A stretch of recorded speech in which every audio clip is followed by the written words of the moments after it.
So it's a great pleasure to have a chance to talk to Martin Albrow. Albrow. Martin, I always start by asking when and where the person I'm interviewing was born. Yes, well, thank you for interviewing me and asking me such a difficult question. Well, I think it was called the Sunnyside Hospital, I suppose, in Norwich. On June the 24th, 1937. My parents, you'd like to know about them? I want to, yes, the next question is to go back as far as you can. Usually people go back to their grandparents or Yes. And the ancestry. Yes. Well, going back to grandparents, both sides of my family were associated with the sea. In fact, my father came from Great Yarmouth and my mother from Galston. Galston and Great Yarmouth are a little bit like Brighton and Hove. They had to wait quite a long time to get married because her father didn't fancy a daughter of his marrying a boy from Yarmouth. Long way away. Other side of the river and the wrong side of the river. My father, was born in 1905. He was the son of a trawlerman who spent his whole career in trawlers, apart from the two occasions when he was shipwrecked in the two world wars. And he was one of four sons, and they all had modest jobs.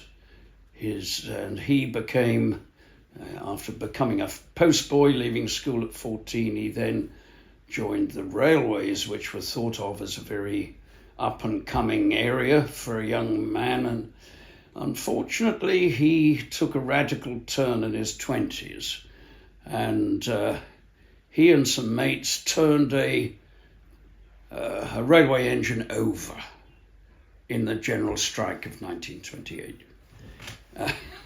The result was he had a black mark against his career, literally for the rest of his career, and he worked on the railways ever since as a railway clerk.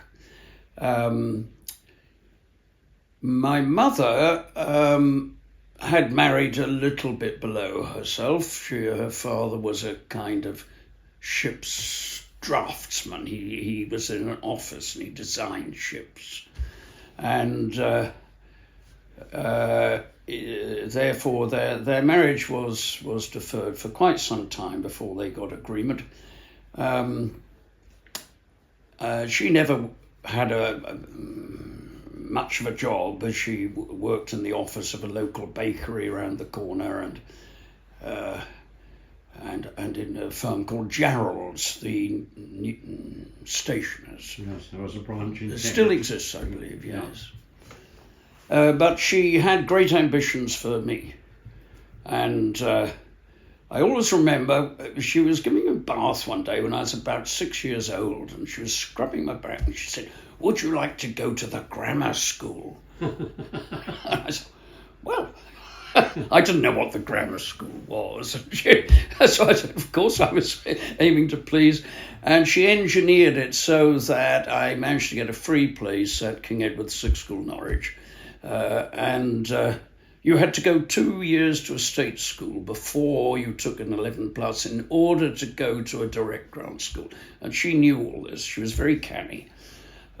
So then I was at King Edward VI School, where I never worked very hard. We're going too fast. Yes. The character of your two parents and how that might have influenced you. Well, they were an amiable couple. I mean, I think my father, he cycled to work every day to his office at Thorpe Railway Station. He only very rarely lost his temper. He did on one occasion, lost it in a very frightening way with my young brother, because he found my young brother crawled up on the connections between a vast truck with a trailer, and he climbed up on the connection. He was about 4 years old, and my father brought him home and beat him, and I had to yell at him to stop, because he was obviously scared stiff. I mean, my brother was uncontrollable. He was what would nowadays be called ADHD, But but he was. I think he was an amiable man. He was very. He used to take me fishing. I would sit on the crossbar of his bicycle when I was 8 or 9. He would take me fishing, and he was the secretary of his local union, the Railway Clerks Association, and he once took me up to the Commons to meet the local MP, a man called Ray Gunter, and that was a big event, of course. So I mean, he was caring, but didn't make, in a sense, a great impression. The one who did was my mother, because I saw more of her, obviously, and the only time when I sensed any tension between the two of them was in the vacations, the long vacations, both at school and university, when my mother would bring me breakfast in bed. And then she sort of captured me. So while I ate the breakfast, she stood there and she declaimed against the fact my father had no ambition, which was unfair because he couldn't get promoted. He literally had a black mark on his record, you see. And, he turned opportunities down. Well, one of them was to go to Rhodesia, which he was quite right to turn down. So I think she was a bit frustrated by his career, and she wanted me to be either a diplomat or a bishop. Is there a difference? I mean, it was like water off a duck's back as far as I was concerned, because I found school very easy. I didn't have to work very hard, and so I used to come. I always came second in the class, actually, because I was always second to a boy genius who gained a major scholarship to Corpus and was top of the Oxford and Cambridge science exams that year for the country, So, yeah. So, is that enough on my parents? Well, yes, that's fine. I always ask people what their first memory was, their first concrete, serious memory. Often they, of course, have been told this memory, but can you remember what you first impinged on you? You've mentioned one or two things at the age of 4. Well, I suppose, yes, the first memory was being held up in the bungalow we had, and I can date it therefore because we moved from the bungalow when I was 2.5, and I was held up in, I think, my grandmother's arms because I'd pushed behind a big chair and I'd fallen onto the grate which backed onto the big chair, and I burnt my arm, and until not that many years ago I still had the scar, so I would have been about 2 years old. And shortly after that we moved, and I do remember sitting in the removals van between the driver and his mate. The journey was only about a mile, so it was quite vivid.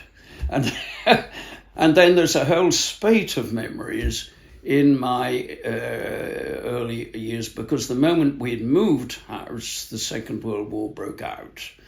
And then the memories are quite vivid, because I remember, for instance, getting up out of bed and pulling back the blackout curtain and looking down on Norwich, and Norwich was ablaze right across.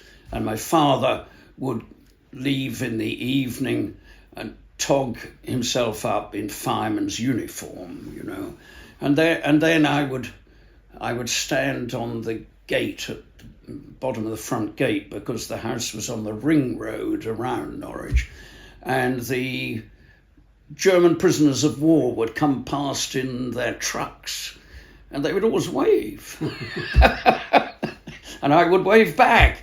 And of course, that's associated with the fact that were very, very important determinant for my future career, which was my father coming back on leave from the army because he was conscripted after a time into the Royal Engineers, and he worked behind the front line in a railway operating company in Netherlands and Germany and so on. He'd come back on leave, and on one occasion I remember vividly him telling me, the German people, they're very nice, they're just like us. And that stuck with me, and my interest in Germany remained throughout and to the present day. And I'm only delighted, actually, that yesterday somebody was writing a book on the Weimar Republic has asked me to have a look at the draft. It's really, it's still with me, and I've lived 4 years in Germany off and on. Interesting. So the last thing about that period, you mentioned fishing. That was probably sea fishing. No, it wasn't. River fishing. River fishing. Yes. Was that your main hobby, as it were, or did you have other great interests? No, it wasn't. It wasn't my hobby at all. It was my father's hobby, and I went along literally for the ride. No, as a kid, I had this sort of, standard sort of hobby. Stamp collecting. I loved stamp collecting. Although a vivid memory again is the fact that I had a display box, or rather, yes, I had an album, a stamp album.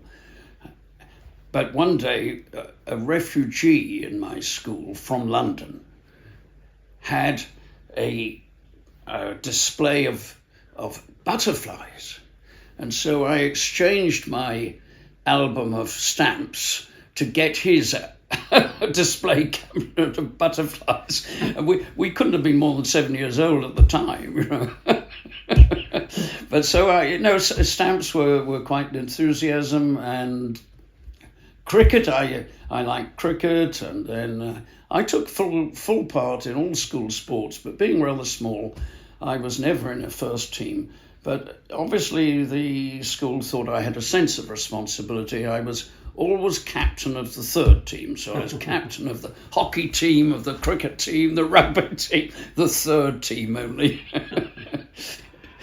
Right, well, that's a very nice account. Moving on, as you were, to the grammar school. Yes. You were 11, were you, when you went? No, I was 8. 8? Because my parents saved up hard to buy me a place, as it were, until I was 11. Then I would get the free place. I see. But and I always remember it was very expensive. My father earned £7 a week, and the school blazer cost £5. Wow. So you were at this school really from the age of 8 to 18? Yes, indeed. 10 years. Wow. Well, pick out one or two of the teachers at any part of your school career who you remember as influencing. Yes. Well, the first one that comes to mind was called Barwick, Bill Barwick. He was the woodwork teacher, and I used to love woodwork. Well, there are so many. Billy Bowden was a cleric, and I used to sit in the front of the class. He was a cleric, and he taught Latin. And I was quite good at Latin, but he was determined to make me better, and I sat in the front of the class, and it was a pain, because if I couldn't remember something, he would wrap his gown round my head and pull it tight. In those days, this was permissible, apparently. That was Billy Bowden. And then, of course, Richard Harry is my history teacher in the sixth form. I remember him fondly, not because he was a great teacher. I don't think he was, because all he did, as I recall, was to read out the lecture notes he had. But they stuck. And of course, a very critical moment was when he said to me, "Albrow, I think you ought to go to my college." Well, yes, sir, of course. I had no idea what his college was or anything. I was completely innocent. And it turned out it was Peterhouse. And that was a critical moment, obviously, because I went to what was then, I don't know what it's like now, the top college for history in Cambridge. And, yeah, the rest is history, they say. So you specialised in arts and humanities, obviously, not science. Not science, no. Yes, I did history, history, Latin and English. History, Latin and English. Okay. Well, on other parts of your school life, I don't know whether your parents had any religious affiliations, but when I was 14, 15, I was confirmed into the Church of England, and that period between 14 and 20 is the one where most English children go through their probably most intense religious interests. What was the situation with you? Well, I think it's very similar to me. I was confirmed. Of course, at that school we had to go to school chapel every morning to start the day, but in addition to that we had Saturday morning school, so we went on Saturdays, and then in addition to that I used to go on Sundays, voluntarily as it were. So I went to school chapel every day of the week. I was confirmed.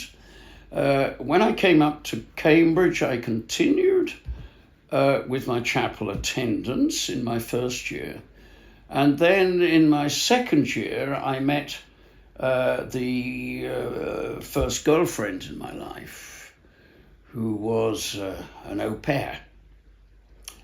And I sinned. And I stopped going to chapel. And have never returned. So it wasn't a loss of theological certainty, but more to do with mortal sin. Yes. I couldn't accept, I couldn't bear going to college knowing what I knew about myself and so on. So in actual fact, of course, over time then one's beliefs change, and so I've never been uncomfortable with the fact that I I'm not a religious person in the sense of going to church.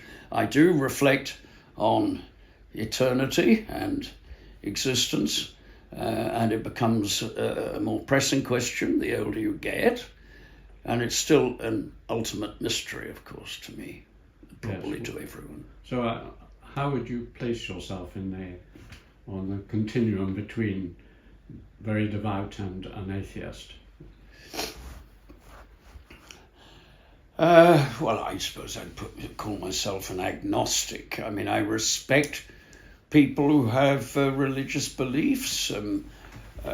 My closest friend, whom I met when I went to school when I was 8, and I still see regularly every week, and we talk every week, well, 2 or 3 times a week. He's a devout Roman Catholic, a convert, but a devout Roman Catholic, and we at the moment I'm lending him all kinds of books, or giving him books on monasticism, because he's confined to his house and lives like a hermit and very happy. What about other things in school? You mentioned that you were always on the third team in sports. Did you have other things that you were keen on? Drama, speaking, music? I was secretary of the debating society, and I enjoyed speaking in public, yes, and I suppose I always have done, really. It's one of the reasons I suppose I became a lecturer in universities. School literary society. In fact, school dominated my life because, as I say,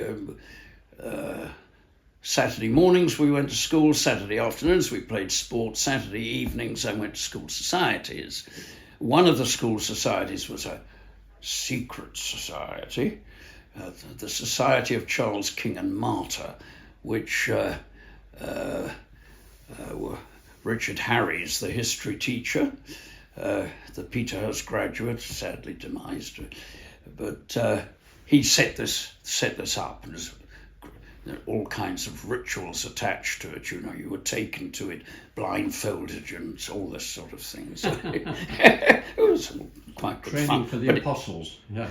Yes, but it also, for instance, that's where I acquired a taste for claret, because we used to have Christmas time.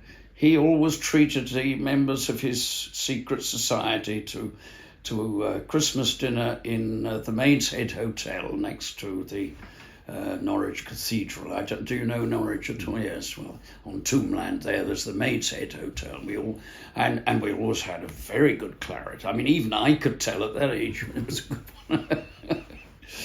So how was it like the apostles? You were nominated to be elected to it. How did you join it? Well, yeah, I suppose you didn't realise how. You were just taken blindfold one day. Admittedly, it would be a friend who took you, so you didn't think there would be any hostile environment at the other end. Yes, the group selected the next person, yes. Yeah. And what was the form of the meeting? I mean, did you eat anchovy toast or give little talks or what? Well, the actual meeting, I don't remember the meetings having any refreshments at all. I think they were rather boring, actually, because I think we all read a paper. Actually, having said that, the very first thing that I wrote on China was with a very good friend, where we did a paper, and that would have been for that society, a paper on Chinese history and literature. How did you choose to do that? Nothing was known about China at that time. That's right. How and why we decided that, I don't know. Partly my friend obviously had a part in it. I did the history side of China, and he did the literature side of China. I've still got a copy of it. You should republish it. Yes, as a historical relic. How And that, I'm sure, was for the Society of Charles King and Martyr. Yes. Right. So, obviously, Charles King and Martyr is a royalist, right-wingish kind of a title, which certainly I don't know whether you said Peterhouse, to which we'll now go, was the best for history. Yes. But the history dons, certainly a little bit later, were notoriously right-wing. Edward Norman was rightish, but there was someone else whose name I forget now. Maurice Cowling. Maurice Cowling. So, what were they there then? Yes, well, Edward Norman wasn't. Maurice Cowling, I was the beneficiary of his tutoring in my final year. And it was a year where there was constant friction between myself and my tutor. I came from if you like, a socialist background. Mm. And Maurice was, well, the story was that after he'd got his first, he'd gone straight to the Times to be a leader writer, and he got the sack because he was too right-wing, and so he went to the Telegraph, where he got the sack because he was too right-wing, and then he went to the Express, and Beaverbrook sacked him because he was too right-wing, and he finished up in Cambridge as a sort of itinerant tutor.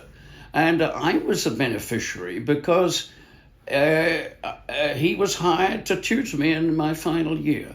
And we were like that all the time. And when I graduated, he congratulated me and said, "Congratulations on your degree." He said, "It must have been by writing a series of brilliant first paragraphs." I've still got the little note he sent me.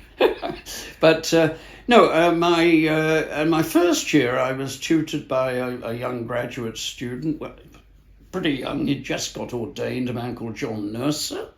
And John was very fine, very kind tutor.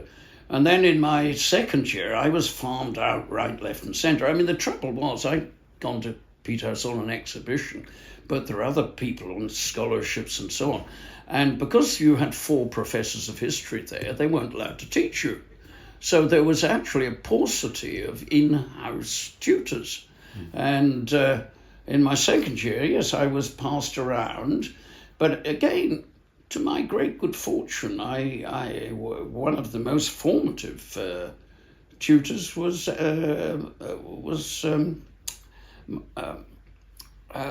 Morris Finlay. Ah, yes, Moses Finlay. Moses Finlay. Yeah. And he was very, very influential on the way I wrote essays. And I always remember the essay I wrote on Aristotle, which he told me to go away and write again. No, but he was very, very good. And so I was very lucky with my tutors. And Moses was very influenced by the social sciences. Yes, he was. Yes. And yes, and in fact, he reinforced my interest in social science, which I'd had partly, I suppose, through interests outside my subjects at school. And my interests were always sort of rather philosophical. I was always wanting to go deeper. And I know when I was, when I was interviewed for Peterhouse, I was asked, would I be happy doing the history degree? I said I'd prefer to do philosophy, and then they said, well, you'd have to give up your exhibition. So it sounded as if your balls were being cut off or something. So I kept my exhibition and did history. But one of the problems why I was always stopping at the first paragraph with Morris was I would always find a deeper issue than the essay question that he gave me. And that has stayed with me.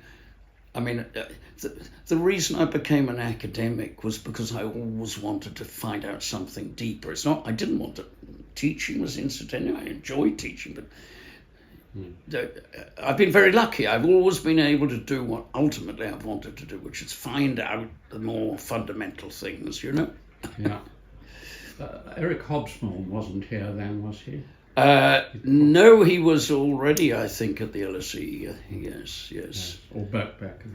No, I mean, the person who rather dominated was Herbert Butterfield, right. who had the chair of modern history.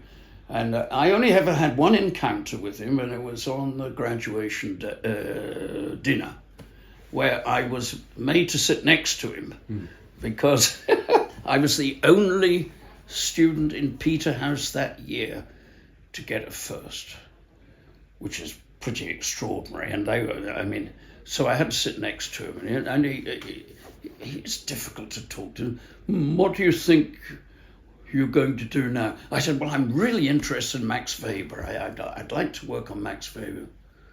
You better go to the LSE then.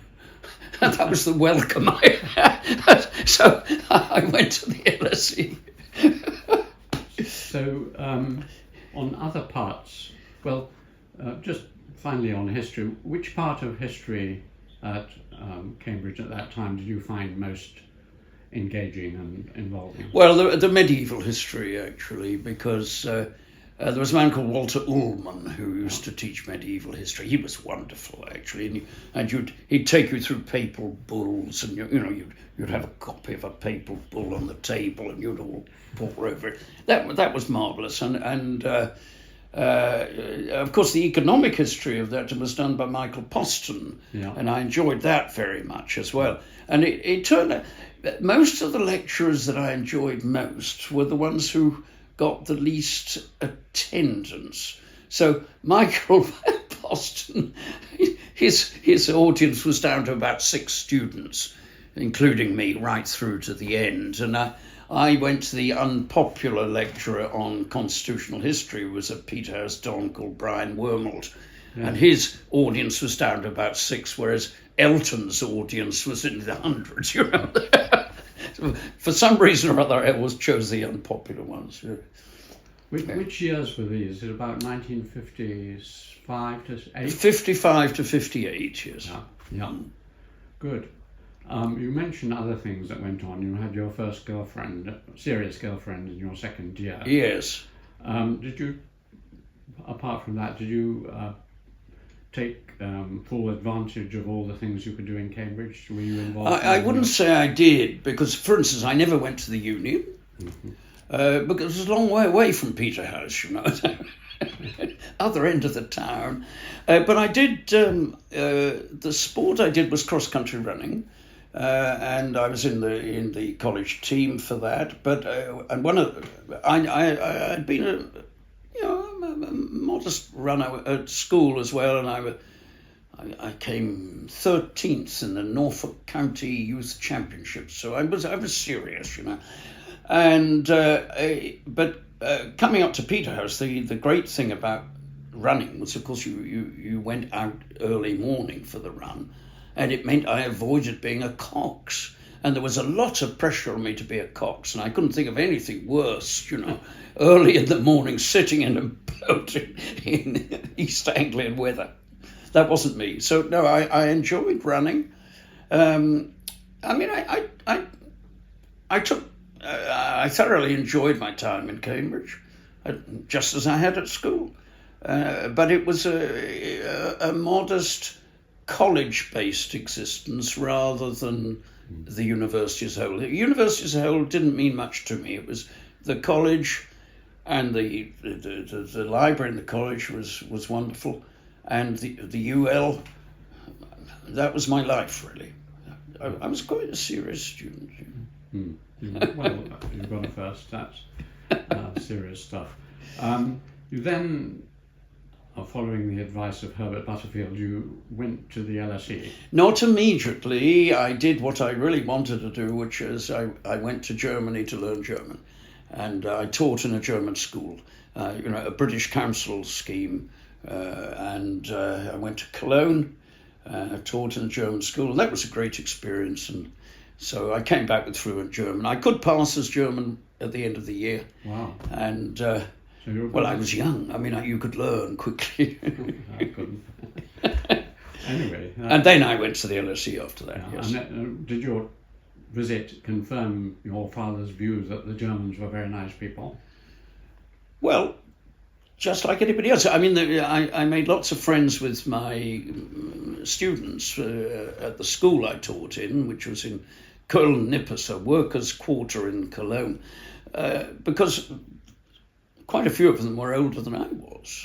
I mean, you in the German gymnasium, you would stay on till you were 21, 22 in order to get the Abitur.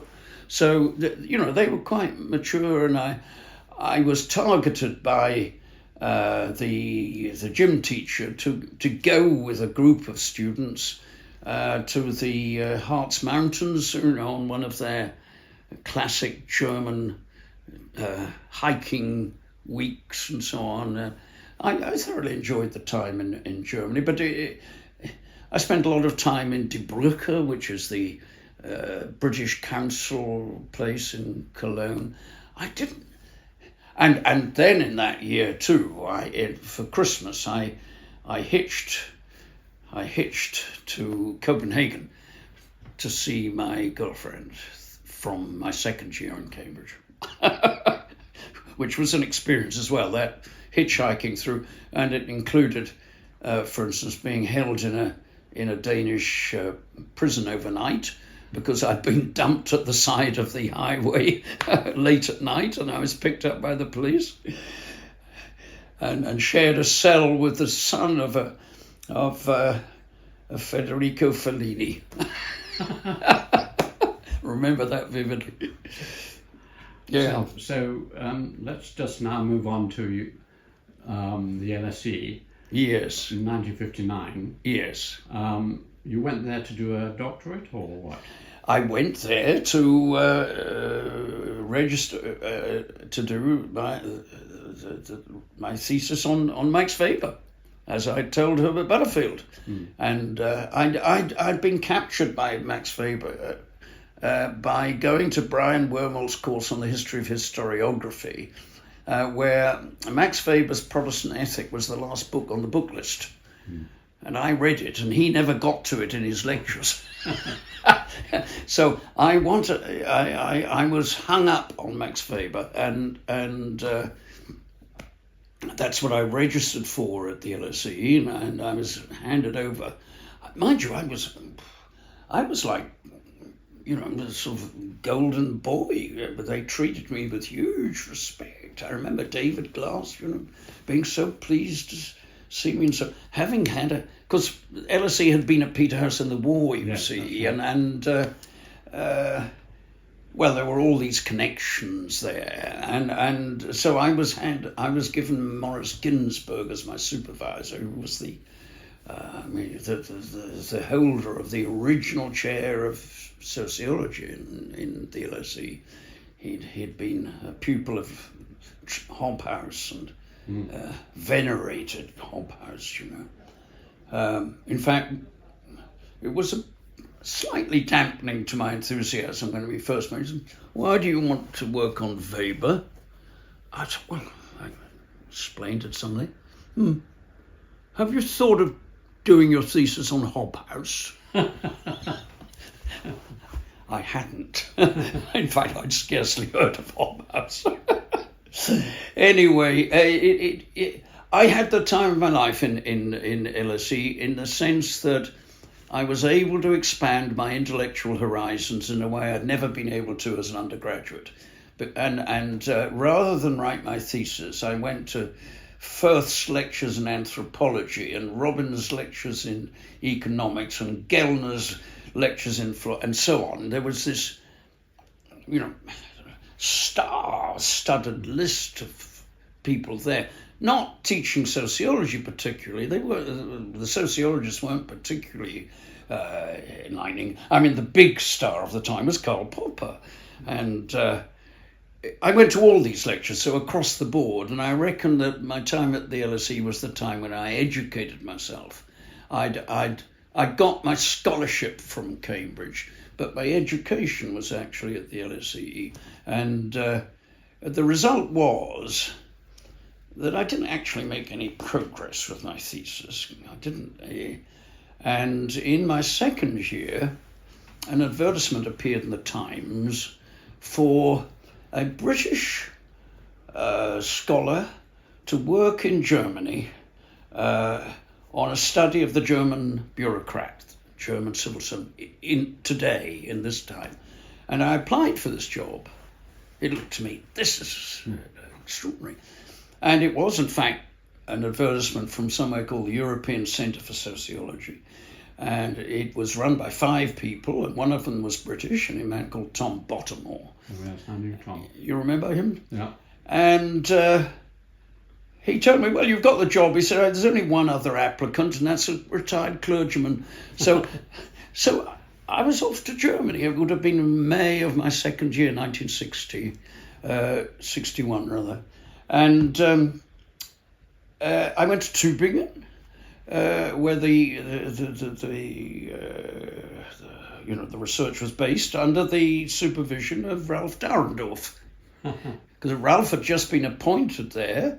He was, I think, just 29, the youngest ordinarius in Germany, and very inspiring. I went to his lectures on Durkheim, for instance, and I conducted interviews with German civil servants, high-level ones. And that carried on until, I think I started in May, and it went till mid-September. And then I got a message, which was the director of the European Centre would like to see you in Paris. Well, for me, this was remarkable because I knew this person by fame only. And this was Raymond Aron. And so I go to Paris, go to Raymond's apartment on the Seine, overlooking the Seine, and I'm greeted by the great man. And he sat me down and said how much they were pleased with the work I'd been doing and so on. And so I was... And then he said, but I'm sorry, it has to come to an end.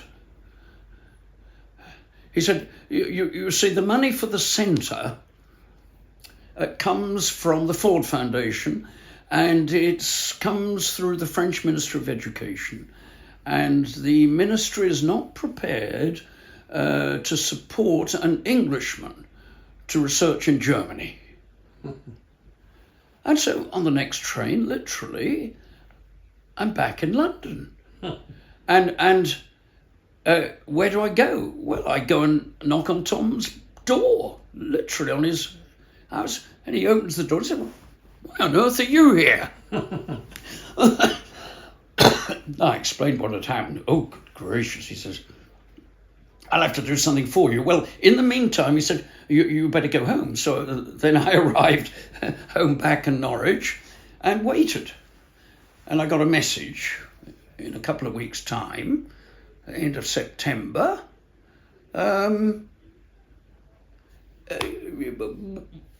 My friends in Leicester have created a job called a research assistantship. No, tutorial assistant. So you can go to Leicester. So that was the way I began my teaching academic career. I had not planned it that way. It was a series of accidents, if you like, and that's probably one of the biggest accidents in my life.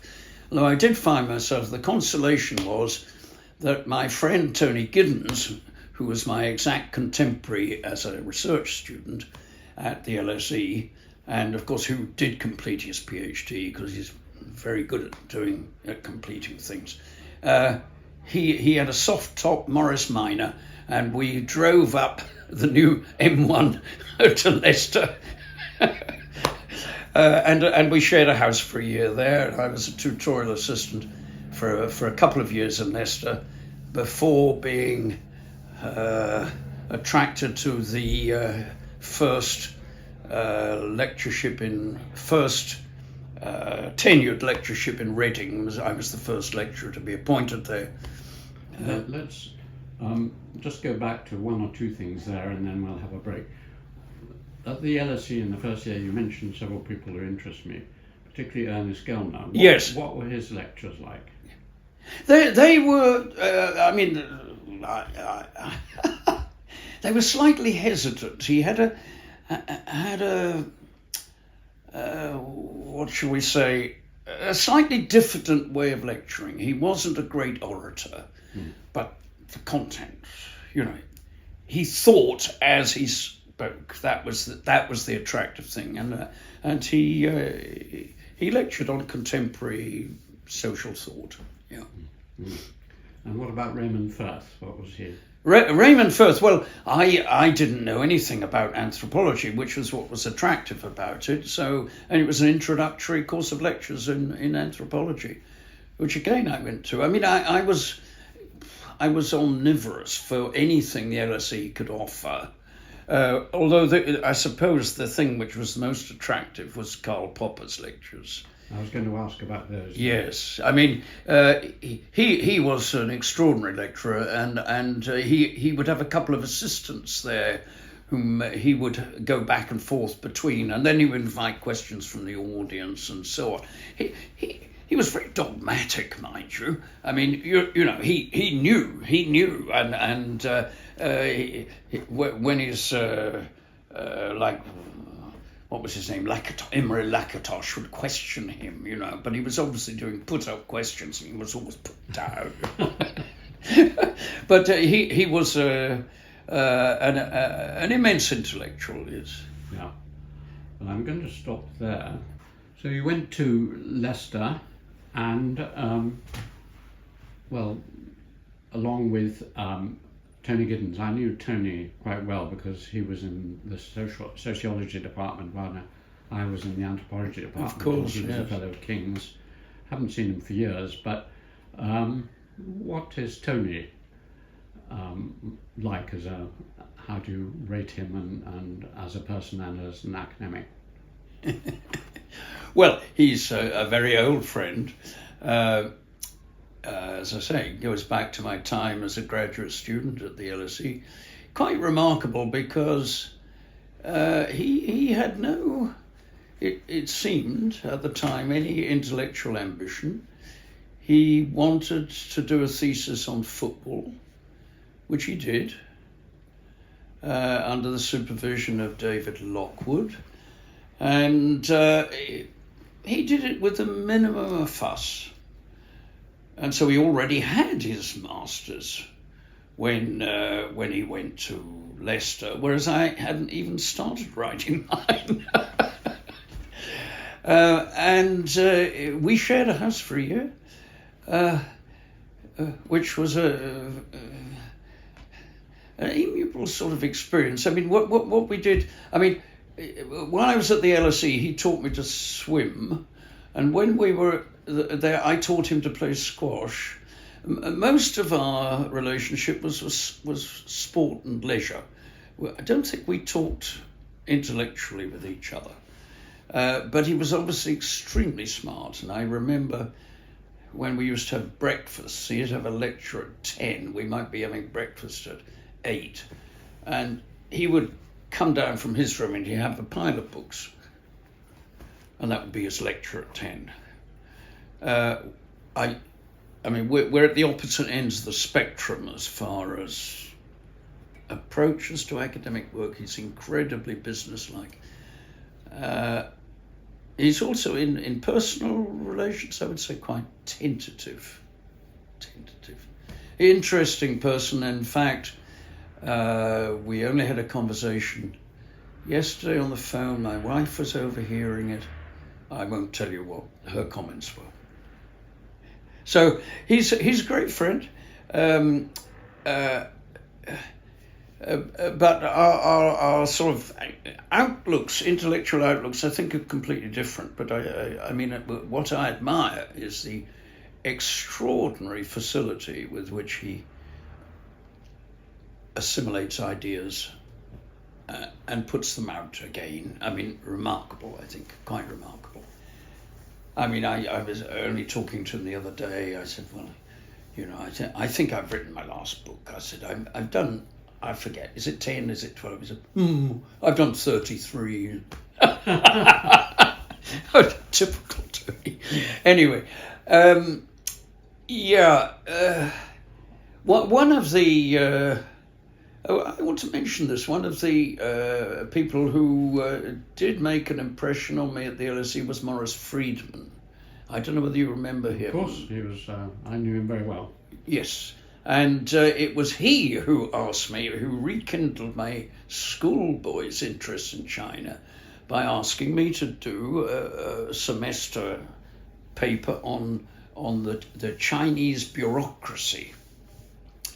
And I did this paper for him, and he was very complimentary and so on, and that's and then later on, of course, it was he who asked me to write a paper on Norbert Elias's Civilizing Process, the second edition, and I wrote a review of that for his Jewish Journal of Sociology. So we'd stayed in touch, but of course, very sadly, he died very young, didn't he? Very young, yes. I'll tell you the gossip about that later, his early demise. You mentioned Norbert Elias there and before. Looking back now, all of us were starstruck by Norbert Elias at the time, but I came to feel rather critical later, shall I say. What is your estimate of his work? Well, I can send you the commentary I wrote on that second edition of his book. I was not uncritical. I mean, I was full of admiration for it in the simple way, beautiful way he wove historical examples, illustrations from quite remote sources into an overall theory. I mean, for me, it was a model of how you do intellectual history. I mean, it's theoretical history, getting to the bottom. But it was wholly based on European experience, and I did comment, you might say, critically at the end of my essay on that. It wasn't that he was shut off from experience of the rest of the world. For instance, he left Leicester I think the same year I did, and went to a chair in Ghana. And when he came back, he'd accumulated. He'd been there, I think, 3 or 4 years. He accumulated a little museum of his own of Ghanaian artifacts, you know.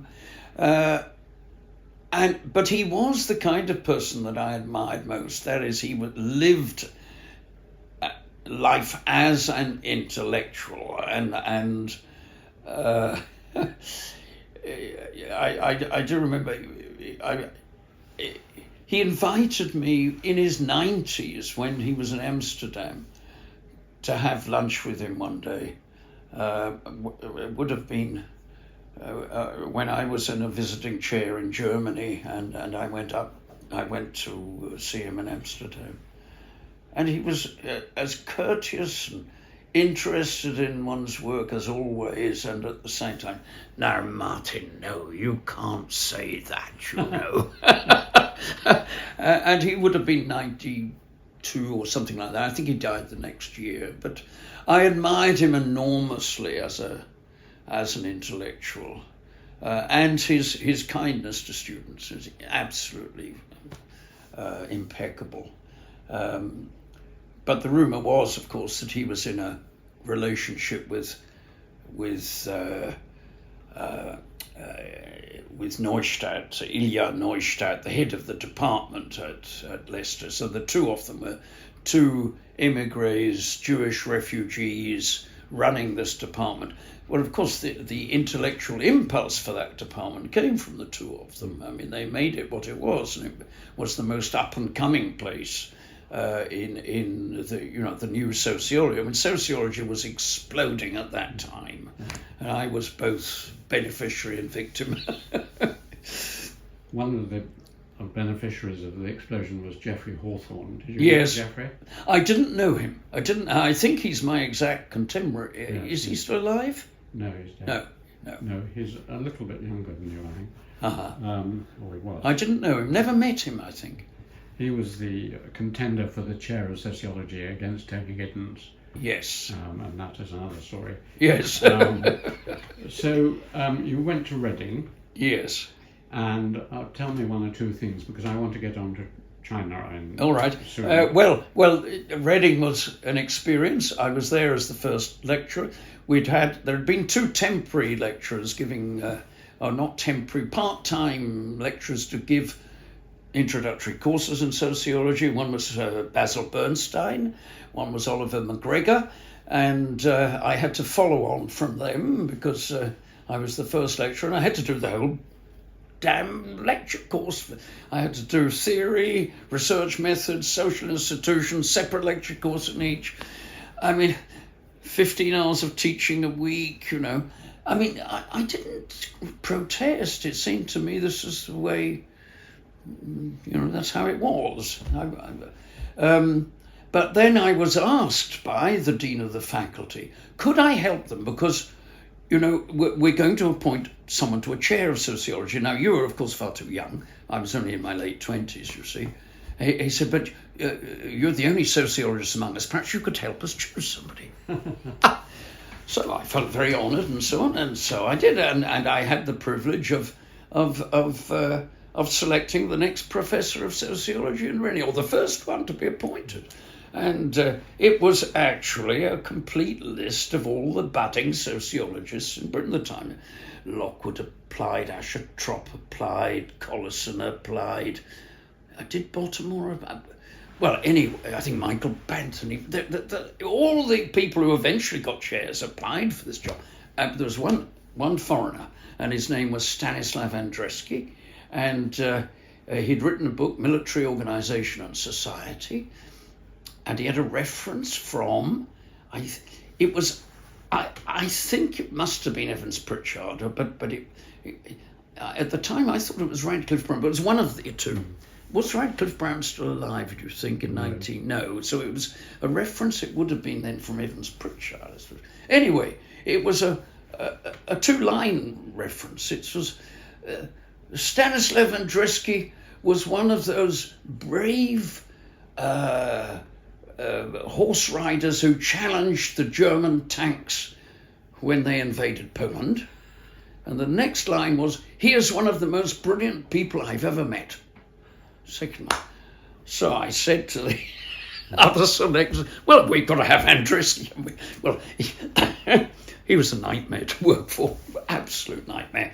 I remember one day Did you not interview him? What? He was interviewed. I didn't. I wasn't present at the interview. No, because I was too junior. Yeah. I only selected him, as it were. And I do remember soon after he arrived, he pulled his telephone out of his office because people kept phoning him, and he wanted to get on with his work. I mean, he was a scholar. He was a scholar, but I'm going to tell you this one. One day. He called me in. He said, Martin, I finally got a response from the students. He said, this one came up to me, and he said at the end of the lecture, Professor Andreski, I want to ask you a question. And he said, I thought, at last I've got through to them. And he said to me, where did you get that jacket? Well, funnily enough, the student himself, it was a man called Max Atkinson, who very sadly died last year, who then went on to become an academic sociologist and was in the vanguard of ethnomethodology in Britain and so on. Another student I taught at that time, Digby Anderson, who became the scourge of the left and who used to write for the Times and so on. You know, he wrote one piece which said, you know, this business about poor people not having food enough, it was ridiculous. Didn't they know how cheap carrots were and how nutritious carrot soup was? You know, he did a sort of, you know, Marie Antoinette on. Yeah. So I think I met Andreski in Italy, staying with Ernest Gellner. Oh, yes. They were friends, I think. Yes, they would have been, yes. So let's move on. We may come back to things, but I really want to hear about your engagement with China. Yes. So you've already mentioned at school you did something on China. You did something with Morris Friedman. That's right. On China. What was your next engagement with China? Well, the next, it was delayed considerably. It happened in 1908. Well, no, it began in Cardiff. I was a professor of sociology in Cardiff. I'd given up the headship of the department, and I had been asked by the principal of the place. Well, he rang me up one day and said, Martin, so-and-so has died, found dead in his bed. Could you take over?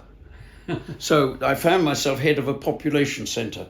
The man I took over from was called Caspar Brooke, who had been founded Which, the magazine, you know, quite well-known pair. So I said, yes, Bill, okay, I'll do it, yes. So I then moved effectively out of sociology into population for 5 years, head of a population unit which trained population specialists, civil servants and field workers in population studies generally to get a master's degree. It was funded by the United Nations. This was the period, you know, when there was the world panic about overpopulation. Yeah. And so the United Nations funded this. And it had students from the population programs of different countries, and every year we had 2 or 3 students from China. What year is this? So we're talking about 85 to 90. Yeah. So in 87 and 88, I toured the population program of China. Having already obviously made contact with Chinese students doing the course and rekindling my schoolboy interest in China. I mean, I always had a background interest in it without ever really having had a chance to study it, apart from the time when I did a project for Morris Friedman. So now was the chance to get to know China rather more, and I had these 2 tours of the Chinese family planning program, which were an absolute eye-opener for me in all kinds of ways. I mean, so many vivid experiences doing it. These only 2 or 3 weeks at a time, but I remember being taken to a village where, and to the little office that the 2 family planning workers had, and they showing me a chart on the wall, and it had the names on the left-hand column of all the women in the village, and across the top axis the months, and there would be a tick if they menstruated. So this was the level of supervision and intrusion into their lives, which, as China. Do you know where it was in China? I can't recall where. I could find out. I still got the materials, but I don't remember where it was. I think it was probably because I gave a lecture in the Nanjing Family Planning Institute at the time. So it was probably in Jiangxi. It was out. It was in the countryside anyway. It was in the country. Yes. So I went to China twice on that occasion, and then of course 1989 comes, and the supply of students dried up. And in any case, I left Cardiff because in 1987, the year I got married for the second time, Cardiff collapsed. It went bankrupt, and was forced to merge with the neighbouring institution, the Institute of Science and Technology, and which coincidentally was run by a friend of Margaret Thatcher's. They'd shared a chemistry bench together at university. Complete coincidence, of course. So you stopped then being involved with China. Yes. And then when did it start again? Well, it started again because in 1999 I went with my wife to Washington, and we were there for 4 years, rising 4 years. She was in the British Embassy, and I was a Woodrow Wilson Fellow at the Woodrow Wilson Center, and then I taught in the State University of New York. And when I came back, Tony, I think, was still director of the LSE, and David Held was running something called the Center for the Study of Global Governance. And they said, "What are you going to do now?" I said, "Well, I've retired. I'd just reached 65, actually." "Oh, well," he said, "come and join us." So I joined the Center for the Study of Global Governance. And while there, I met a student from the anthropology department, or she'd done a degree, a PhD, with what's his name? Specialist on China in the anthropology department at LSE. Stefan? Stefan. Yeah. Stefan. Whatever the name, yes. Zweig. Russian, German name, yeah. German name, Zweig, it ends in. Anyway, she'd been his student. Anyway, she and I became quite friendly, and I helped her to set up what she called her Global China Academy, and Global China, and a series of Global China dialogues, and which are now this year in that. Is it the 10th one is going to happen this year, I think. So that was great, good fun. I mean, I was completely freelance, unpaid, did what I wanted to do, and then also my interest in China was redoubled by having an email from somebody I didn't know at all from China, saying, "Please, would you supervise me for a doctorate?" And I had to reply, "Well, I'm sorry, I've long since stopped supervising doctorates." And the next thing I knew, she turned up on my doorstep at the LSE, and she persuaded me that I should supervise her. And she was in fact the head of the English teaching at BeiY, the Beijing Foreign Studies University in Beijing, and she'd been told by her supervisors, by her boss, by the dean of the faculty, look, unless you have a PhD, you can't be a full professor. She was she was a talented person and so on, a good teacher, but only an associate professor. Couldn't be a full professor until she had a PhD. So she begged me to supervise. I said, well, okay. And she did, in fact, do a very fine PhD on the economist's treatment of globalization and climate change, the two things, where, you know, a very interesting contrast, because with globalization it fitted rather well with the economist's liberal point of view, but handling climate change, that's another issue. And so the economist had to balance these things, and she looked at the way they balanced the two over a 30-year period. Of a lovely PhD she did, which should have been published in this country, but it's only published in China. Anyway, the upshot of this is that I got invited back to her university, and I lectured to Chinese students on globalization 3 years running. So by that time I was then deeply immersed in things Chinese, to the extent that I tried to learn Mandarin. I signed up at the Confucius Center in Goldsmiths. I know them very well, very friendly with them. I've got a wonderful number of friends in Britain, in China, Chinese and in China and so on. But I've not mastered Mandarin. Although my books are translated into Mandarin. So you lectured for 3 years. Yes. Not only for a semester each year. Only for not for the whole year, just one semester in each. But that means 12 weeks. Yes. So quite a long time. Yes. And what, before we come back to analysis, what further contacts have you had with China after that? Well, I've tended to have an invitation back there almost every year. I've been invited back, what was it, last year? I was invited to Tsinghua and 2 or 3 other universities, and then invited back by Wang Wei at his Center for China and Globalization. They're all running into each other, I'm afraid, but I've had... So how many times do you think you've been to China?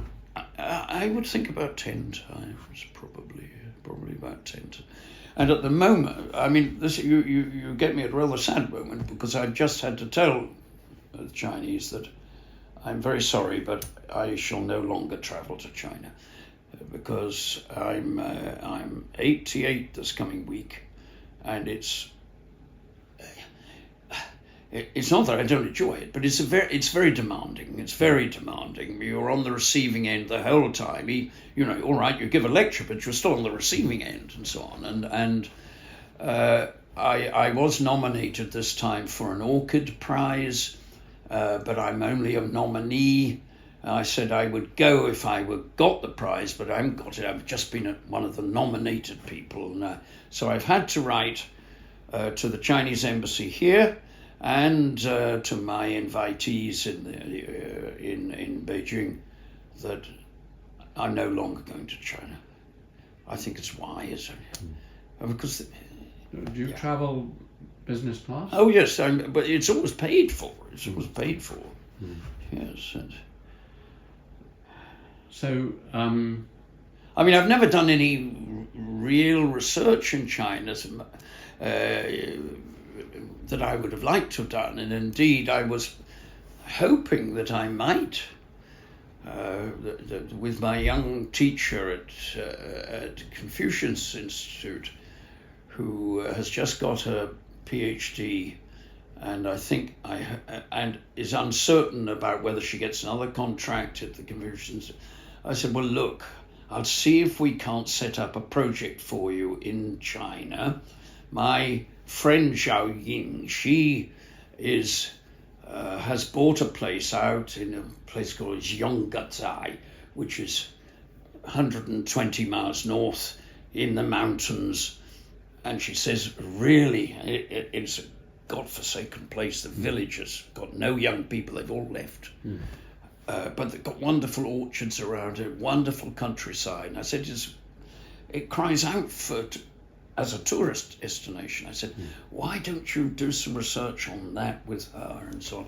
So I was working on that one with her, and I fortunately met Helen Bao at Newnham. Do you know Helen? Helen Bao, she's a professor of environmental studies here. And she was born in Tibet, I think. She would have been interested, and she's actually going to China this week to meet my friend Zhao Ying, who's the one who did the PhD with me that I found myself bound to do. She's going to meet her and take her my book on integrity. So. But anyway, I feel that I really have to step back. And how much you mentioned various universities you have visited and the cities. How much time have you spent travelling around the more rural areas of China? Have you been to Sichuan, Yunnan? Rural, not really, no. I mean, I've travelled around China a little bit, partly on a vacation with my wife and son. He would have been about 20 at the time. I've been to Xi'an. Yeah. I've been to Jilin. I've been to, I've been all around Yangtze, Shanghai. I've been to a smaller city called Jilin, which is very well known for pork. And Chinese regard as a small city. It's got about 1 million people, but it's small. Very small. And that's where my friend Zhang Xiaoying comes from. So I've been there. But I've walked the Great Wall, bits of the Great Wall and things like that, you know. But I can't say I've done any protracted stay in the rural areas in China. One of the great disappointments in my life has been that I was registered for an immersion course in Chinese in China, in the southwest of China, when COVID came along, and that was my great chance gone. So, you know China better than, as you know, most people here don't know anything much about China. If you were asked to explain to someone, the great British public, say another academic, yes, who had never been to China and knew very little about it, read very little, had the usual prejudices against it, how would you give them the key? If they said, I'm going to China, what do I need to know? A few sort of salient key points that you've learned from your experiences. Yes. Well, relations with people are absolutely fundamental, and nobody in China exists as a separate individual. In other words, the deep roots of the Chinese outlook, way of life and so on, and the bondedness of the person with others and with nature. So, all under heaven, yes. And that sense of being interconnected with the whole of your family, neighborhood, nation, language, that unity is something which is so different from the West, fundamentally different.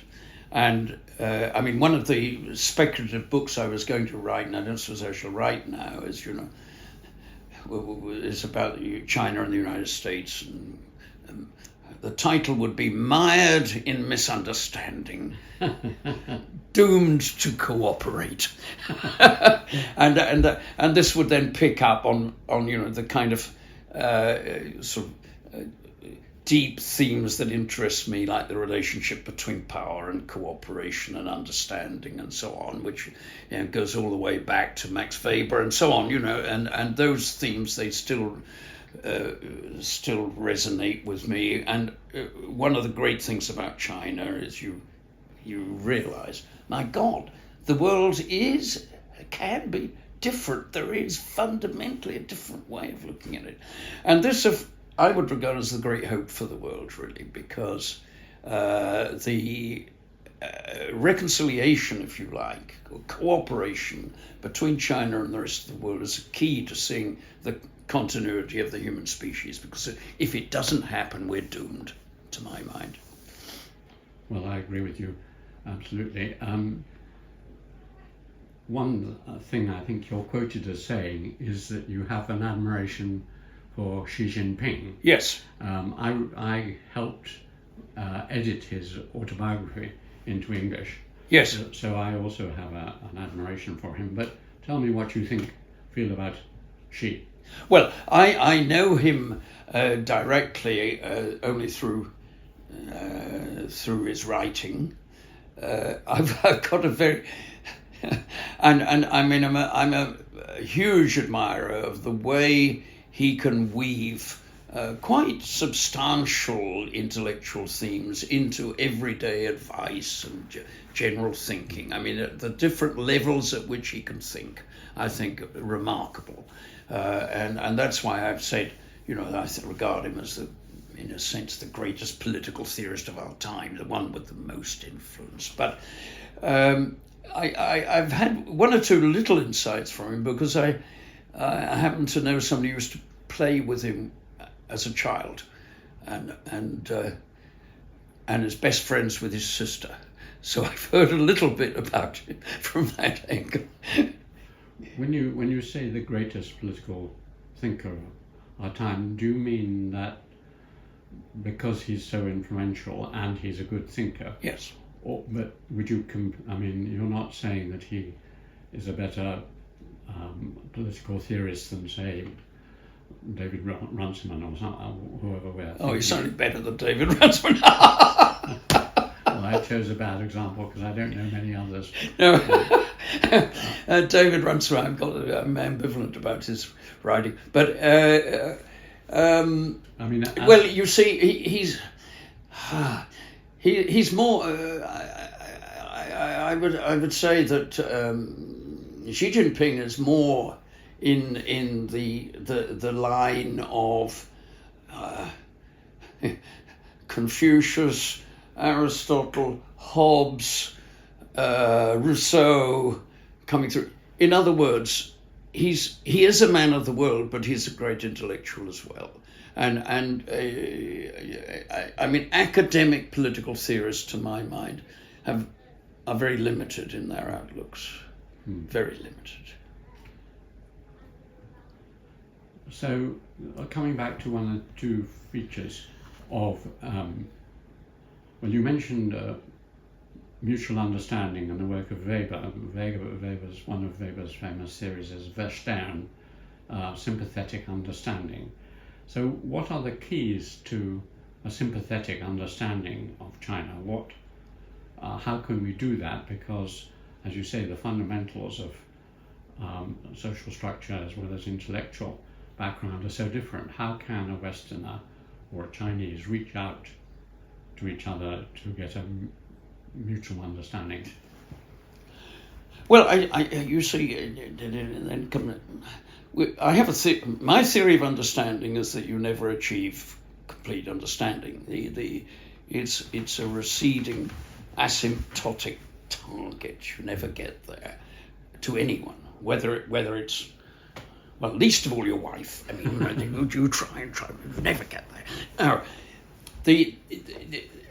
what you need to have is an acceptance, a willingness to learn, the ability to be surprised, and if you like, the generosity of spirit which allows for you to continue learning with the other person.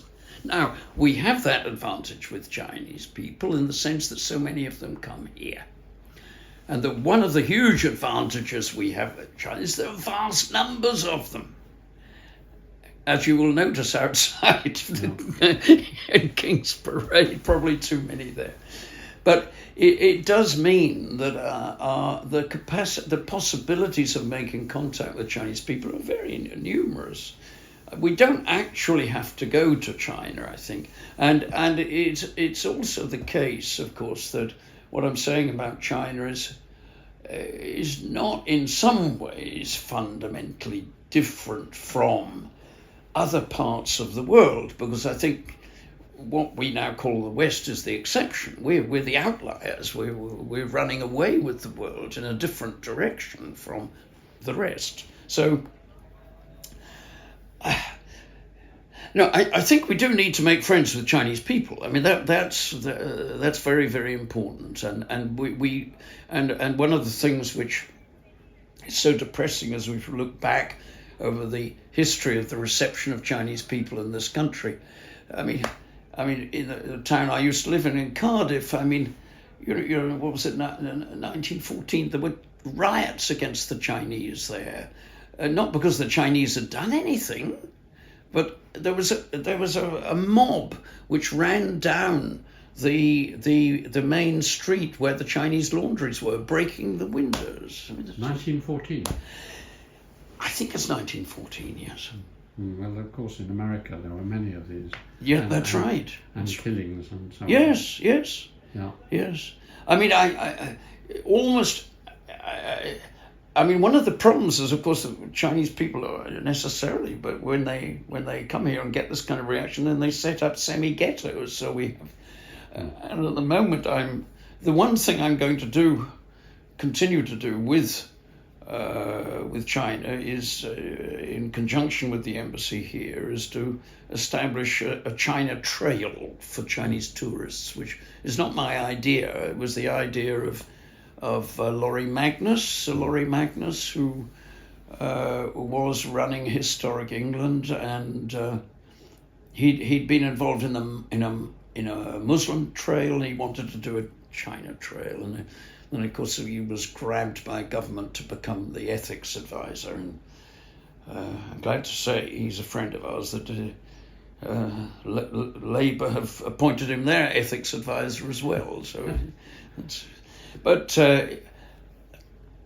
no, I mean I think those personal relationships with Chinese people are fundamental, and the great advantage we have is the numbers of Chinese there are, and the fact is, the Chinese themselves are very conscious of this with their people-to-people policy. You know, they encourage the students to go abroad, encourage the students to go to the United States and so on. And Trump doesn't want them, of course. But no, too clever. Yes. So I think we need to draw to a close, but are there any questions you would have liked me to ask you that I've missed? I mean, we've only touched on the surface, but is there anything else you'd have liked to have discussed or been asked? Well, you could have asked me why I became an academic, and I should say I can answer that.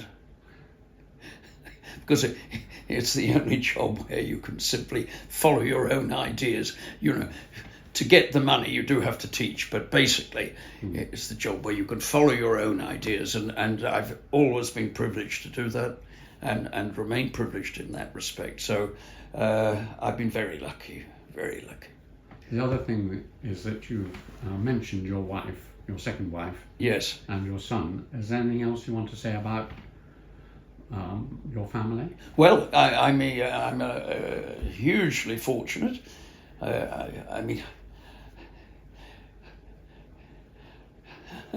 I parted from my first wife amicably, insofar as anyone can divorce amicably. We divorced amicably. were really never suited to each other, I think, but then we met when we were extremely young. We were very happy to have 3 lovely boys, and they're all, I mean, the eldest is now retired after a career in the court service. They've all done well in their way, you know, different ways. But my second wife, Sue Owen, I met in Cardiff, where we taught a course called the Sociology and Economics of Aging for the population centre that I was talking about. And she has been an amazing encouragement and companion in my work ever since, and given me every encouragement. I couldn't have wanted anything more than that. But at the same time, of course, has had her own career. And from being a lowly junior assistant in the economics department in Cardiff, when I met her, she rose to become the head of a government department, permanent secretary of culture, media and sport. And she's still as busy as ever. And she's an honorary fellow of Newnham, and that's where she went last night, where they gave an honorary fellowship to Diane Abbott. Now, Diane Abbott was, along with Mary Beard, they were freshers in Newnham, and my wife. So we've got a photograph of Mary Beard, Diane Abbott, and my wife, all with the same freshers photograph, which is pretty good, I think. Yes, and our son, of course, has benefited from our Cambridge connection to this extent that he didn't come here as an undergraduate, but he came after a degree in Durham, and he did a PhD here in physics in Queens, and he now has his own startup based in Cambridge. And I understand from reading the Financial Times that Cambridge is the primary centre for technological development in Europe. It's prime position. It is. It's true. Anyway, that was a really lovely interview, Martin. Thank you so much. Well, thank